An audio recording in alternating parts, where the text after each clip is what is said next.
নমস্কার বন্ধুরা, welcome back to my channel Champa Rannaghar. আজ আমি আপনাদের সঙ্গে শেয়ার করব টমেটো দিয়ে দুর্দান্ত স্বাদের রেসিপি। ভাত, রুটি, পরোটা সব কিছুর সঙ্গে খেতে দুর্দান্ত লাগবে। আর এই শীতকালে এই রেসিপির কিন্তু জুড়ি মেলা ভার। এখন বেশ কিছু টমেটো নিয়ে নিয়েছি, 5-7টা মতো। এখন মধ্যিখান থেকে টমেটোগুলো দুভাগ করে কেটে নেব। আর এই যে শক্ত মতো শিরাটা আছে এটাকে বের করে ফেলে দেবো, কারণ এটা কিন্তু সিদ্ধ হতে সময় লাগে, সহজে নরম হতে চায় না। সেই জন্যে এটাকে ঠিক এরমভাবে কেটে নিতে হবে। প্লিজ বন্ধুরা, আজকের ভিডিওটি কিন্তু বেশ ইন্টারেস্টিং, প্রথম থেকে শেষ পর্যন্ত দেখবেন। শীতকালে গরম গরম ভাত, রুটি বা আপনারা যদি বলেন আলুর পরাঠা দিয়ে খেতে সবচেয়ে বেশি টেস্টি লাগে এই টমেটোর রেসিপিটি।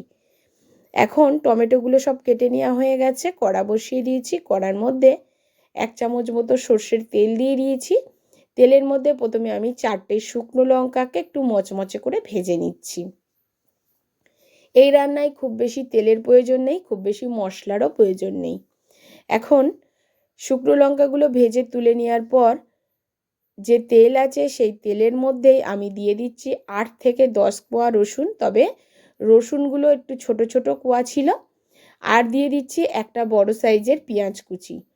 আমি নিয়েছি এখানে 200 গ্রাম মতো টমেটো। 200 গ্রাম টমেটো আমি একটা বড় সাইজের পেঁয়াজ আর 8 থেকে 10 কোয়া রসুন ব্যবহার করেছি। আপনারাও পরিমাণ মতো ব্যবহার করবেন। এবারে খুব ভালো করে পেঁয়াজ আর রসুনটাকে ভেজে নিতে হবে, একটু লালচে রং ধরিয়েই ভাজতে হবে। প্লিজ বন্ধুরা, প্রথম থেকে শেষ পর্যন্ত ভিডিওটি দেখবেন। ভিডিওটি কিন্তু আপনাদের খুবই উপকারে আসবে। আপনারা হয়তো এইভাবে কোনোদিন টমেটোটা রান্না করে খাননি, তবে আজ আমি যেভাবে দেখাচ্ছি এইভাবে একবার অন্তত রান্না করে খেয়ে দেখবেন।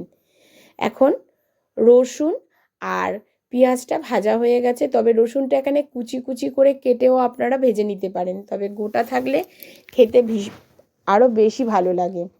এখন যে কেটে নেওয়া টমেটোগুলো আছে সেগুলোকে কড়ার মধ্যে ঠিক যে দিকটা কাটা আছে সেই অংশটা কড়ার মধ্যে দিয়ে দিতে হবে। দিয়ে অল্প একটু লবণ দিয়ে এটাকে ঢেকে রাখতে হবে সেদ্ধ হওয়ার জন্যে। দেখবেন টমেটো থেকে কিন্তু বেশ জল বেরোবে লবণটা দেওয়ার পরে। সত্যি বলতে বন্ধুরা, এই রেসিপিটি খেতে কিন্তু ভীষণ টেস্টি হয়, মুখের স্বাদটাই পাল্টে যায়। আপনারা গরম গরম ধোয়া ওটা ভাতেও এটা খেতে পারেন, আবার এটা রুটি পরোটার সাথেও রাত্রিবেলা ডিনারে খেতে পারেন। তবে একটা রেসিপিতে লাঞ্চ টু ডিনার হয়ে যায়। এখন দেখুন টমেটোগুলো হালকা সেদ্ধ হয়ে গেছে। 2 মিনিট মতো ঢাকা চাপা দিয়ে লো টু মিডিয়াম ফ্লেমে রেখেছিলাম। এখন ঢাকাটা তুলে নিয়েছি। নেওয়ার পরে টমেটোটাকে একটু নাড়াচাড়া করে আবারও ঢেকে দেবো, যাতে পুড়ে না যায়। মাথায় রাখবেন এটা যাতে পুড়ে না যায়, সেদিকে কিন্তু লক্ষ্য রাখবেন। আবারও 2 থেকে 3 মিনিট পরে তুলে নিলাম। এখন দেখুন টমেটোগুলো কিন্তু বেশ সিদ্ধ হয়ে গেছে, আর টমেটোর উপরের যে ছালটা আছে সেটা কিন্তু অনায়াসে তোলা যাবে। তখনই কিন্তু টমেটোগুলো কড়া থেকে একটা প্লেটের মধ্যে নামিয়ে নিয়ে ওপরের যে টমেটোর ছালটা আছে সেটাকে তুলে নিতে হবে। চলুন এবারে একটা প্লেটের মধ্যে এটাকে তুলে নিন। প্লিজ বন্ধুরা, আমার এই ছোট্ট চ্যানেলে আপনাদের সাপোর্ট আর সাহায্যের খুবই প্রয়োজন। প্লিজ পাশে থাকবেন আর সাপোর্ট করবেন। আমার রেসিপিগুলো আপনাদের কেমন লাগে অবশ্যই কমেন্টের মাধ্যমে জানাবেন। কদিন শরীর খারাপের দরুন কিন্তু ভিডিও দিতেই পারিনি।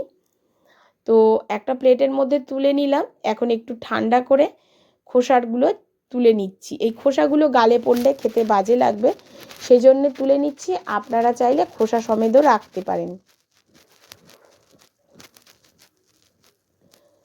খোসাগুলো তুলে নেওয়ার পর একটা চামচের সাহায্যে এই টমেটোগুলোকে একটু ম্যাশ করে দেবো। যখন ম্যাশ করব তখন দেখবেন টমেটো থেকে বেশ জল বেরোবে। খুব সুন্দরভাবে সব কটা টমেটো থেকে খোসাগুলো বের করে নেওয়া হয়ে গেছে। আর এই রেসিপিটা কিন্তু আপনারা 2 থেকে 3 দিন রেখে খেতে পারবেন। তার রেখে খাওয়ার প্রসেসটাও আমি আপনাদেরকে বলে দেবো। আর আপনারা যদি ভিডিওটি কোথাও স্কিপ করেন বন্ধুরা, আপনারা কিন্তু বুঝতে পারবেন না আমি কি পদ্ধতিতে টমেটোর এই রেসিপিটি তৈরি করেছি। এখন একটা চামচের সাহায্যে টমেটোগুলোকে ম্যাশ করে দিচ্ছি। ম্যাশ করার পরে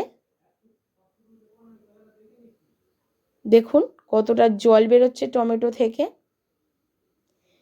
এখন রেখে দেওয়ার জন্য এই জল জল ভাবটা যাতে না থাকে তার জন্যে আবারও কড়াটায় একটু সামান্য তেল দিয়ে দিলাম, হাফ চামচ।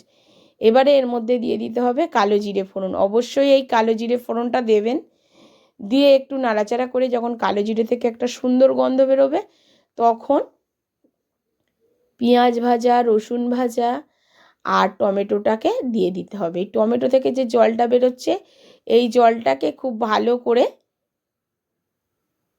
একদম শুকিয়ে নিতে হবে, তবে এটা রেখে 2 থেকে 3 দিন আপনারা খেতে পারবেন। আর এই শীতকালে বন্ধুরা এটা যে কি টেস্টি খেতে হয় আপনারা একবার না বানালে বুঝতে পারবেন না। এই রেসিপিটি হলো টমেটো ভর্তা। অবশ্যই এই টমেটো ভর্তাটা বাড়িতে একবার বানিয়ে খেয়ে দেখবেন বন্ধুরা, খেতে ভীষণ টেস্টি। খুব ভালো করে নাড়াচাড়া করে জলটাকে একটু শুকিয়ে নেব। জল জল ভাব থাকলে কিন্তু এটা বেশ কিছুদিন ধরে রাখা যাবে না, নষ্ট হয়ে যেতে পারে। আপনারা তাছাড়া হাত দিয়ে ইনস্ট্যান্ট যদি খেতে চান, না রাখতে চান, হাত দিয়ে এই সময় মেখে খেয়েও নিতে পারেন, অসুবিধা নেই। তবে আমি একটু কালো জিরে দিয়ে কড়াই নেড়ে নিলাম। এরপরে এর মধ্যে দিয়ে দিচ্ছি ভেজে রাখা যে শুকনো লঙ্কা, সেগুলোকে গুঁড়ো করে রেখেছিলাম, সেই গুঁড়ো করে রাখা ভাজা শুকনো লঙ্কাটা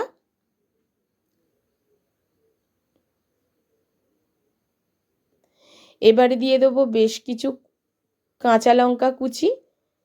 ঝালটা আপনারা আপনাদের পছন্দ মতো নেবেন। এটা খেতে ঝাল ঝাল টকটক লাগবে, খেতে ভীষণ টেস্টি লাগবে। এরপরে এর মধ্যে দিয়ে দিচ্ছি বেশ কিছু ধনেপাতা কুচি। অবশ্যই এখানে ধনেপাতা কুচিটা ব্যবহার করবেন, খেতে হেভি টেস্টি লাগবে বন্ধুরা। এবারে একটু নাড়াচাড়া করে দিচ্ছি, ধনেপাতাটা দিয়ে একটু নাড়াচাড়া করে দিয়ে এবারে এটাকে একটা প্লেটের মধ্যে তুলে নেব, তুলে সার্ভ করে নেব। আপনারা চাইলে ওপর দিয়ে একটু কাঁচা সর্ষের তেলও ছড়িয়ে দিতে পারেন, খেতে ভীষণ টেস্টি লাগবে। আর দেখুন বন্ধুরা কত সুন্দর দেখতে হয়েছে। আশা করি আমার আজকের এই টমেটো ভর্তার রেসিপি আপনাদের ভালো লেগেছে।